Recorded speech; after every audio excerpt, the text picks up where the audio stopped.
Naam, hapa tukiwa kwenye ukumbi wa Golden Jubilee hapa juu, na tumekutana moja kati ya washindi ambao wa mashindano yaliyopita. Safari hii hujaibuka mshindi Remy Gallus. Kwanza mashindano umeonaje? Na kurekebisha.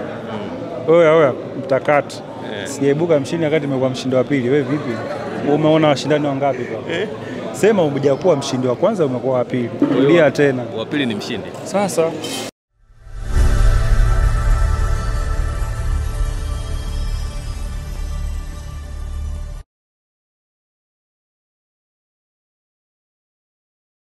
Naam, hapa tukiwa kwenye ukumbi wa Golden Jubilee hapa juu, na tumekutana moja kati ya washindi ambao wa mashindano yaliyopita. Safari hii hujaibuka mshindi Remy Gallus. Kwanza mashindano umeonaje? Na kurekebisha. Oya mtakati. Sijaibuka mshindi wakati nimekuwa mshindi wa pili. Wewe vipi? Umeona washindani wangapi kwa? Sema hujakuwa mshindi wa kwanza, umekuwa wa pili. Rudia tena. Wa pili ni mshindi. Sasa hujasikia matangazo nimepewa bilioni siyo nini. Mbona wengine hawajapewa? Lakini safari iliyopita ulikuwa wa kwanza. Sema hujakuwa wa kwanza, sio hujakuwa wa pili. Kwa hiyo wa pili ni mshindi bwana. Sasa afu mimi sijakuja kushindana. Mimi nimekuja kuwapa watu inspiration katika maisha ya Qur'an, maisha ya kukaa kwenye dini. Mimi binafsi moyoni mwangu sijakuja kufanya mashindano. Qur'ani unaisoma, huwezi kuimaliza. Qur'ani ni knowledge kubwa sana ambayo ndani yake ina mengi, miujiza mengi sana. Kwa hiyo mimi sijakuja kushindana, bali nimekuja kuonyesha motisha kwa vijana ambao wanataka kuwa kama mimi, wananiona kama role model wao. Kwa hiyo Qur'ani kwangu mimi ni sehemu ya maisha, is a lifestyle. Kwa lakini kuwa mshindi wa kwanza au wa pili au wa tatu, yale ni hukumu za majaji, na binadamu hawajakamilika. Mwaka jana nimekuwa wa pili, mwaka huu tena nimekuwa wa pili. Kwa hiyo kwangu mimi ni faraja, kwa sababu hata kile ambacho nakijua basi kinaonekana kwamba kweli nakijua.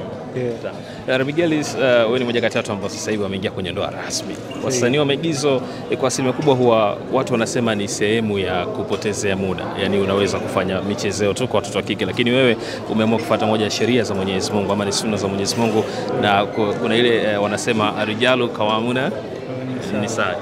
Sasa hivi umeingia sasa, mpenzi wako, mke wako na sanaa unaoifanya maigizo, yeye anaichukuliaje kwa upande wake? To be honest, sio kazi rahisi kuwa mwigizaji mkubwa na alafu pia ukaoa mwanamke akakuelewa, akaamini upo kwenye ndoa yake. Lakini kinachotokea hapo ni maelewano baina wawili, jinsi mnavyoishi pamoja, jinsi anavyokuamini, jinsi mnavyozungumza, jinsi mnavyoachana, jinsi unavyorudi nyumbani. Kwa hiyo ni discipline. Kama una discipline na unaamini unaingia kwenye maisha ya ndoa na unaishi na mwanamke ambaye ameacha familia yako kwa ajili yako, lazima tu utaishi kwenye miungo ya dini na miungo ya ndoa inavyotaka. Lakini sio rahisi, ndio maana unaona ndugu zangu ambao wako kwenye maisha ya maarufu hayanawashinda, na mwisho wa siku wanaaibika, kwa sababu sio jambo ambalo linahitaji mihemko, bali maamuzi. Okay. Na kwa upande wako hakuna chochote ambacho kimetokea mpaka sasa hivi tangu ingia kwenye ndoa tuseme kwamba sasa safari hii nimeshikika sanaa inanipeleka pabaya? Mimi sizungumzi kwa niaba, nataka ni wavute tu watu waingie kwenye ndoa, hapana. Lakini nashukuru Mungu mpaka leo hii na hesabu ni miezi mitatu, lakini hatujawahi kupishana hata kauli moja. Na hii inatokana na nini? Inatokana na yule unayemuoa, yule anayekaa nyumbani kwako, anayekuheshimu, anayejua mume ametoka, anayejua mume anatakiwa kurudi saa ngapi, amwandalie nini, amsikilize. Kwa hiyo masikilizano yakiwa kwenye rank ya A, kwa hiyo ni ngumu sana watu kupishana. Lakini masikilizano yakiwa F, lazima mbishane sana. Okay. Kuna wasanii ambao wanaamini kuchora tattoos, mionekano ya nywele, kujiharibu, hereni and everything like that, wanaamini kama ndio sanaa ya Bongo, inahitaji hizo vitu. Wewe ni msanii mkubwa, umeshafanya kazi nyingi na muonekano wako ni natural. There's nothing artificial hapo, lakini wao wanaamini hivyo. Pengine labda una nini cha kuambia watu wenye mawazo? To be honest, umaarufu ni darasa kubwa. Watu wanaingia kwenye umaarufu kwa sababu hawana kazi ya kufanya, au wanaingia kwenye umaarufu kwa sababu wameingia tu ghafla, nyota yao imeng'ara. Lakini ukisoma kwenye vitabu vya Anglican Death, huyu jamaa alikuwa ni Mtaliano, aliandika vitabu vya umaarufu, alisema famous is a devilship. Umaarufu ni ushetani. Kwa yule shetani ndo anayekuzidi nguvu, anakukaa kwenye mwili, anakuambia chora tattoo, hebu dunda kidogo. toboa masikio, usiongee na watu ambao hawako kwenye level yako. Anakujengea diplomacy mbaya kwa watu ambao unatakiwa uishi nao vizuri, waheshimu, usidharau mtu. Kwa hiyo umaarufu ni ushetani. Kwa hiyo ukikubali umaarufu kuendeshe, ndio unakutana na maarufu yule ambaye anafanya yale ambayo unayasema. Lakini ukiukataa na ukasema umaarufu ni sehemu ya kuokota tu maisha yaende, basi utabaki kwenye nguzo zako za misingi ya maisha. Hivi anaisoma dini ndio anaifahamu dini? Kuna kusoma na kuelewa, alafu kuna kuifahamu. Kusoma ni kuisoma kama mwanafunzi, kuelewa unapata ujuzi kile ambacho unakisoma, na kuifahamu ni kuifanyia kazi kile ulichokifahamu.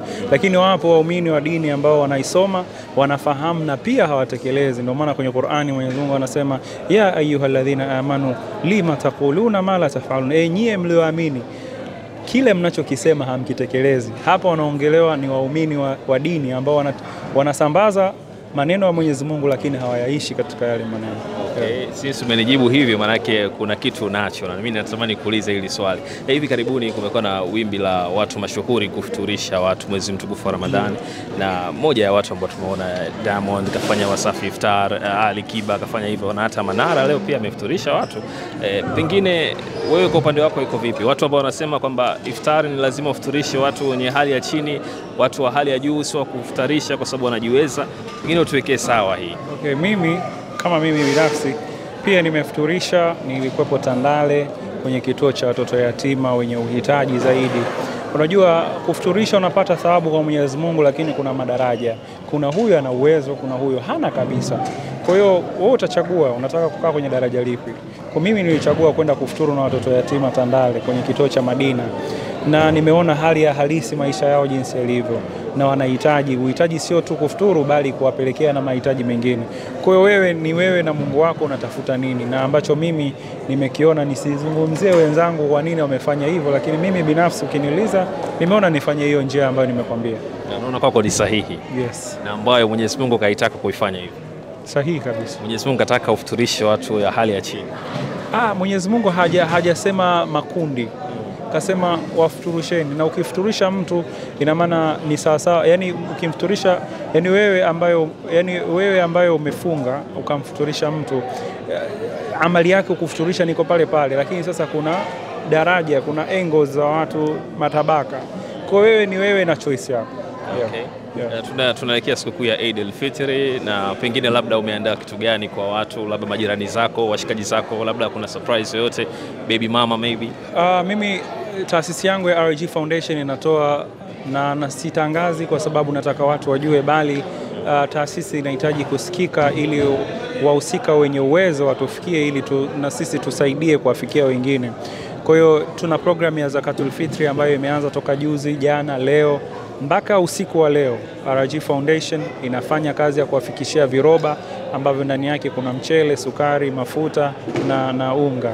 Kwa hiyo hivyo viroba ukitaka kuviona nipitia tu kwenye ukurasa wangu, na wahitaji utawaona vile vile. Kwa hiyo tuna hiyo program mpaka kesho Eid, kabla ya swala, kwa sababu Zakatul Fitri inatakiwa itoke kabla ya swala. Una zawadi hapa bwana, shukrani sana. Asante sana. Eid al-Fitr.